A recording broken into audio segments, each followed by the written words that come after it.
परिचय। इस समय गर्मी की छुट्टियां चल रही हैं। संजय और राहुल दोनों कैरम का आनंद ले रहे हैं। अचानक बिजली चली गई और पंखा बंद हो गया। थोड़ी देर बाद राहुल और संजय दोनों को पसीना निकलने लगा। भाई, मुझे बहुत पसीना आ रहा है। ये क्यों आ रहा है? हाँ, मुझे भी पसीना आ रहा है। ये त्वचा के ठीक नीचे स्वेद ग्रंथियों की उपस्थिति के कारण निकलता है और स्वेद ग्रंथियों की सहायता से हम शरीर से जल का उत्सर्जन करते हैं। तुम जानते हो कि हमारे शरीर के मुख्य उत्सर्जी अंग वृक्क, फेफड़े, यकृत और त्वचा हैं। वाह, ये बहुत रोचक है भाई। क्या तुम मुझे इसके बारे में कुछ और बताओगे? हाँ, बिल्कुल। इस पाठ में आप मानव शरीर के उत्सर्जी उत्पाद एवं उनके निष्कासन के बारे में जानेंगे।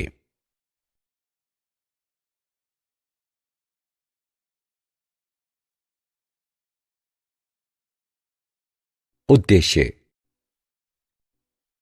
इस पाठ के अंत में आप निम्न करने में सक्षम हो जाएंगे: मानव उत्सर्जन तंत्र की व्याख्या करना, मूत्र निर्माण का वर्णन करना, वृक्क नलिकाओं के कार्यों की चर्चा करना, निस्यंद को सांद्रण करने की क्रियाविधि की व्याख्या करना, वृक्क क्रिया के नियमन की चर्चा करना, मूत्रण की व्याख्या करना, उत्सर्जन में अन्य अंगों की भूमिका की संक्षिप्त व्याख्या करना और उत्सर्जन तंत्र की विकृतियों की सूची बनाना।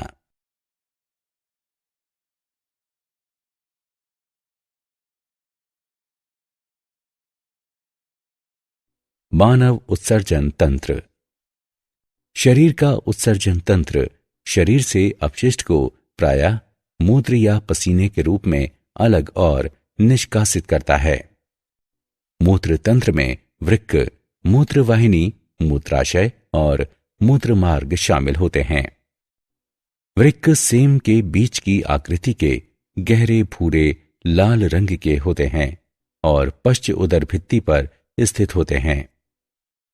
एक वयस्क मनुष्य में प्रत्येक वृक्क का भार लगभग 150 ग्राम होता है और लंबाई में लगभग 10 सेंटीमीटर, चौड़ाई में 5 सेंटीमीटर तथा मोटाई में 2.5 सेंटीमीटर माप वाले होते हैं।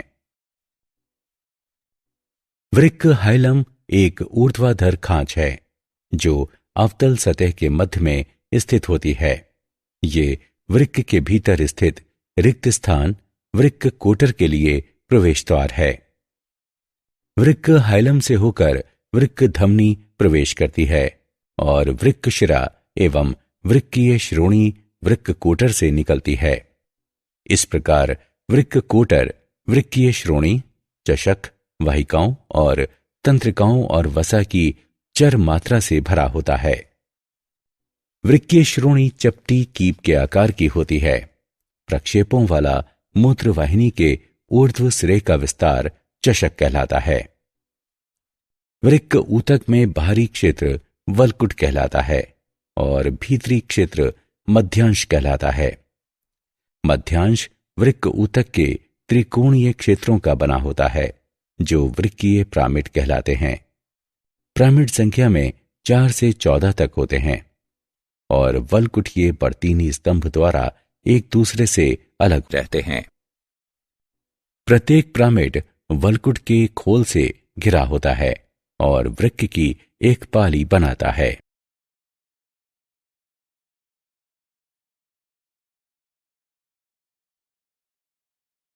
वृक्क की सूक्ष्मदर्शीय संरचना। प्रत्येक वृक्क में लगभग 1.2 मिलियन वृक्काणु होते हैं। वृक्काणु वृक्क की संरचनात्मक और क्रियात्मक इकाई हैं और प्रत्येक वृक्काणु मूत्र निर्माण में सक्षम होता है। एक वृक्काणु में 2 मुख्य भाग होते हैं: वृक्क कणिका और वृक्क नलिका। वृक्क कणिका। वृक्क कणिका या मेलपीगिकाय एक गोलाकार संरचना है जो ग्लोमेरुलर संपुट से घिरे ग्लोमेरुलस केशिका गुच्छ की बनी होती है। केशिका गुच्छ गुथित केशिकाओं के एक गोलाकार गुच्छ को संदर्भित करता है। एक अभिवाही धमनिका द्वारा रक्त केशिका गुच्छ में प्रवेश करता है और एक अपवाही धमनिका द्वारा इससे बाहर ले जाया जाता है। ग्लोमेरुलर संपुट, जो बोवेन संपुट भी कहलाता है, केशिका गुच्छ को आच्छादित करता है और 2 परतों का बना होता है।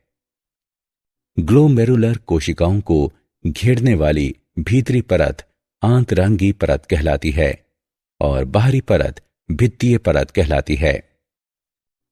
वृक्क नलिका, ये एक लंबी जटिल नलिका है जो निम्नलिखित मुख्य भागों में विभाज्य है। समीपस्थ नलिका। समीपस्थ नलिका आरंभ में अनेक कुंडलियां बनाती है। समीपस्थ संवलित नलिका के नीचे एक सीधा खंड होता है जो समीपस्थ ऋजु नलिका है। हेनले लूप में अवरोही पतला खंड, आरोही पतला खंड और मोटा आरोही पाद होता है। जक्स्टा मेडलोरी नेफ्रॉन में डीटीएस एटीएस से जुड़कर हेयर पिन बैंड बनाती है। एटीएस बाहरी और भीतरी मध्यांश की संधि तक पहुंचती है। वल्कुटीय वृक्क में एटीएस नहीं होती है। डीटीएस मोटे आरोही पाद के साथ लूप के मोड़ तक फैली होती है। मोटे आरोही पाद के सिरे के निकट वृक्काणु अपनी अभिवाही और अपवाही धमनिका के बीच होते हैं। मोटे आरोही पाद का ये छोटा खंड मैक्यूला डेंसा कहलाता है। दूरस्थ संवलित नलिका, ये मैक्यूला डेंसा के बाहर एक छोटी दूरी से शुरू होकर वल्कुट में एक बिंदु तक फैली होती है, जहां 2 या अधिक सूत्र कणिकाएं की नलिकाएं जुड़ती हैं।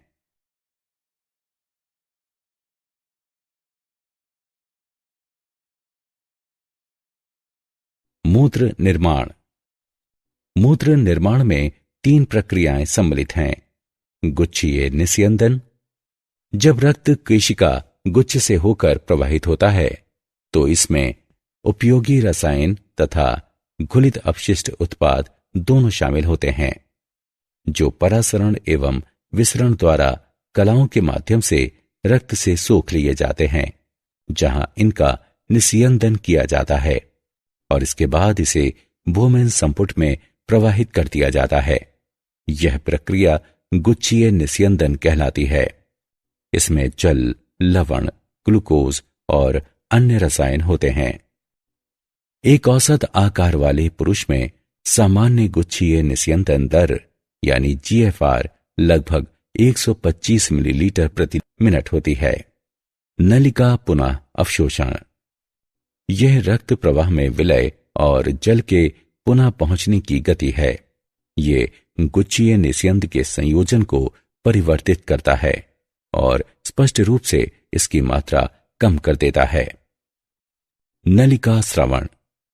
स्रवण में पदार्थ रक्त से निकलकर नलिकाओं में पहुंचते हैं, जहां ये जल और अन्य अपशिष्टों के साथ मिल जाते हैं और उसके बाद उन्हें मूत्र में परिवर्तित कर दिया जाता है।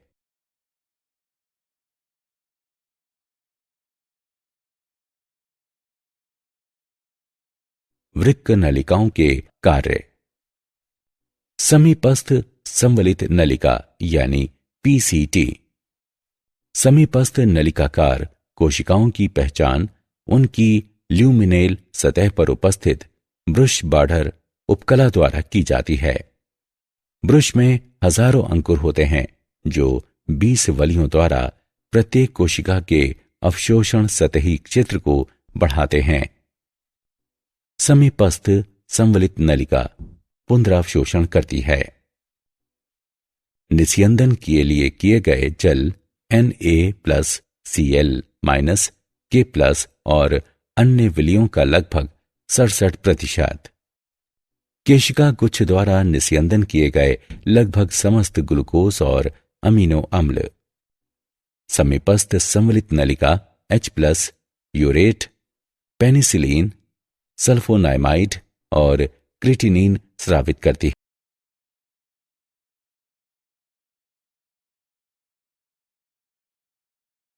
वृक्क नलिकाओं के कार्य। Henle loop. निस्यंदन किए गए Na+ और Cl- का लगभग 20% निस्यंदन किए गए जल और धनायनों जैसे कि K+, Ca2+ और Mg2+ का 15% भाग हेनले के लूप में पुनः अवशोषित किया जाता है। हेनले लूप के पतले अवरोही पाद में जल निष्क्रिय रूप से और ये नलिकाकार ल्यूमेन के अंतराकाशी द्रव से सोडियम आयनों के विसरण द्वारा एक साथ अवशोषित किया जाता है। हेनले लूप के पतले आरोही पाद में Na+ और Cl- का सीमित सक्रिय पुनरावशोषण इस जल के अपारगम्य पाद में होता है। जल की अपारगम्यता के कारण इस पाद में रहने वाला तरल प्लाज्मा के सापेक्ष अल्प परासारी होता है। दूरस्थ संवलित नलिका यानी DCT। दूरस्थ नलिका के प्रारंभिक खंड में ये Na+, Cl- और HCO3- का पुनरावशोषण करती है और ये जल के लिए अपारगम्य होती है। संग्रह नलिका। ये सांद्रित मूत्र उत्पन्न करने के लिए जल का पुनरावशोषण करती है।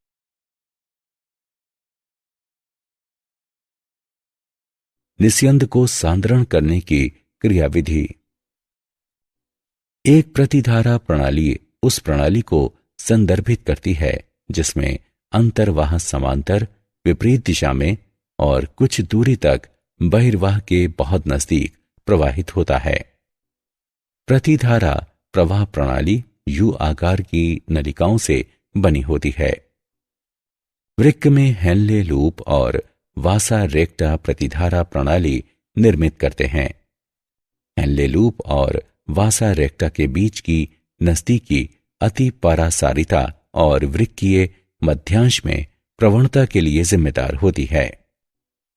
ये प्रवणता NaCl और यूरिया के कारण बनती है। हेनले लूप का आरोही पाद NaCl का परिवहन करता है और उसके बाद वासा रेक्टा के अवरोही पाद के साथ इसका विनिमय करता है। ये एकल प्रभाव कहलाता है। एकल प्रभाव के गुणन के कारण अंतराकाश की परासारिता वल्कुट से मध्यांश और पैपिला तक उत्तरोत्तर बढ़ती है। यूरिया मध्यांश परासरणी प्रवणता के विकास में महत्वपूर्ण भूमिका निभाती है। आरोही और अवरोही वासा रेक्टा के बीच विलय का प्रतिधारा विनिमय मध्यांशी अंतराकाश से विलय के प्रवाह को कम कर देता है। पदार्थों का ये परिवहन प्रतिधारा क्रियाविधि कहलाता है।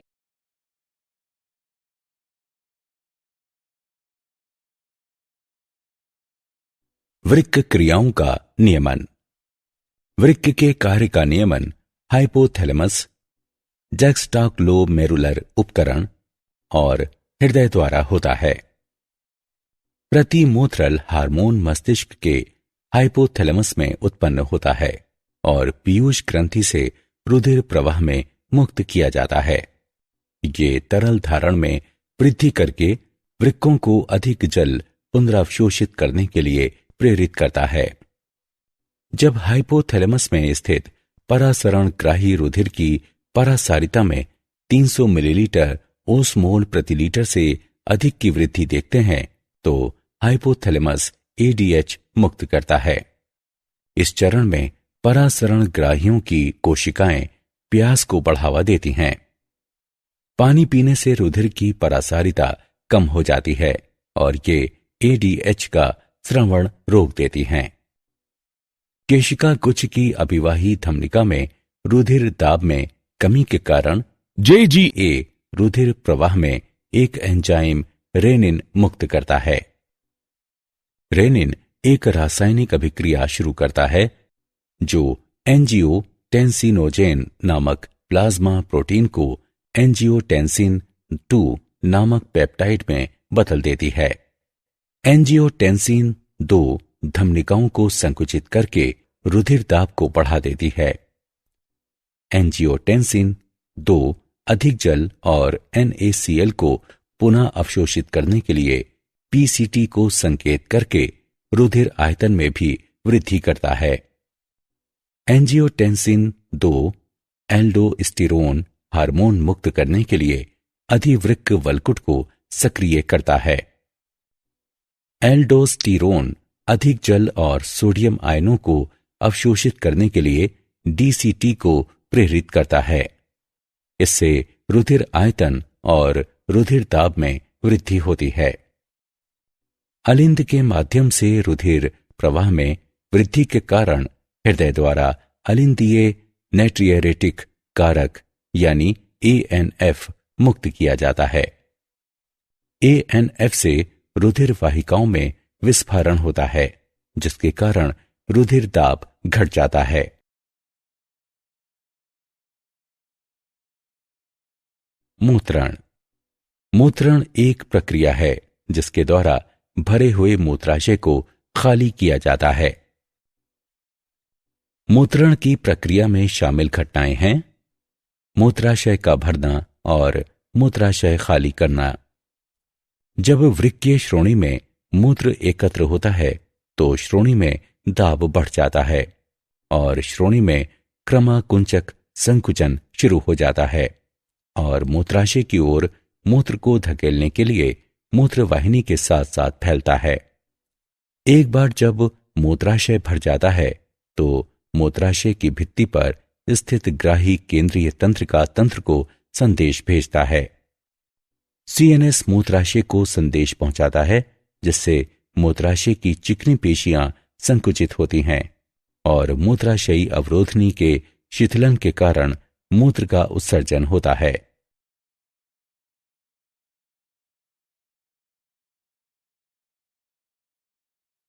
उत्सर्जन में अन्य अंगों की भूमिका। अपशिष्टों के उत्सर्जन में फेफड़े, यकृत और त्वचा भी सहायक होते हैं।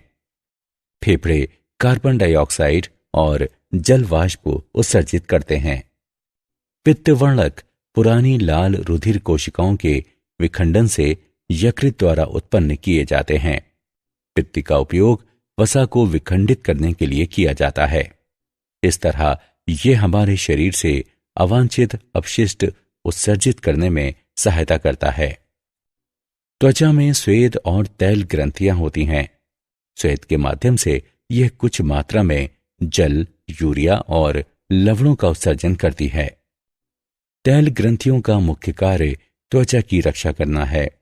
ये सीबम नामक तैलीय पदार्थ स्रावित करता है, जो बाल और त्वचा को चिकना बनाता है। यह त्वचा पर सूक्ष्म जीवों की वृद्धि को भी कम कर देता है।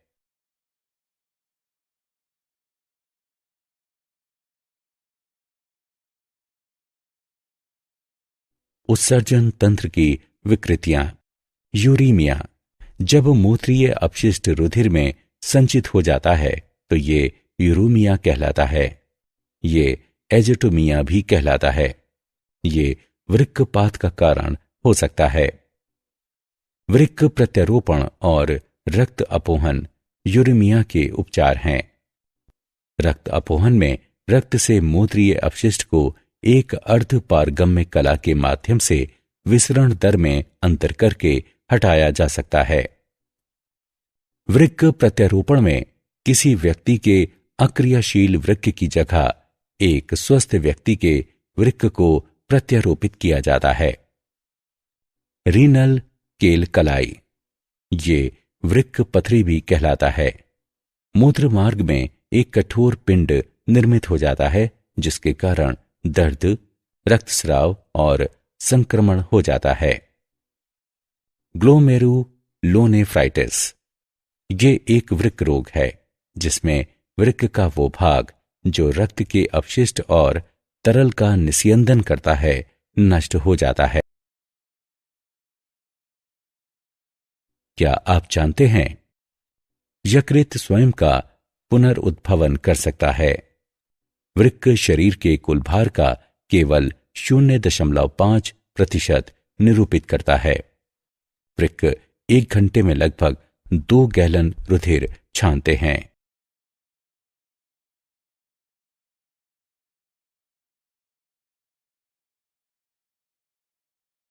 सारांश। आइए हमने जो कुछ सीखा है उसे संक्षेप में दोहराएं। मूत्र तंत्र में वृक्क, मूत्रवाहिनी, मूत्राशय और मूत्रमार्ग शामिल होते हैं। वृक्काणु वृक्क की संरचनात्मक और क्रियात्मक इकाई है। वृक्काणु में 2 मुख्य भाग होते हैं, वृक्क कणिका और वृक्क नलिका। मूत्र निर्माण में 3 प्रक्रम शामिल होते हैं, जो गुच्छीय निस्यंदन, नलिका पुनरावशोषण और नलिका श्रावण हैं। वृक्क में हेनले लूप और वासा रेक्टा प्रतिधारा प्रणाली निर्मित करते हैं। वृक्क के कार्य का नियमन हाइपोथैलेमस, डक्सटाग लोमेरुलर उपकरण और हृदय द्वारा होता है। मूत्रण की प्रक्रिया की घटनाएं मूत्राशय का भरना और मूत्राशय को खाली करना है। अपशिष्टों के उत्सर्जन में फेफड़े, यकृत और त्वचा भी सहायक होते हैं। यूरेमिया, रीनल कैल्कलाई और ग्लोमेरुलोनेफ्राइटिस उत्सर्जन तंत्र की विकृतियां हैं।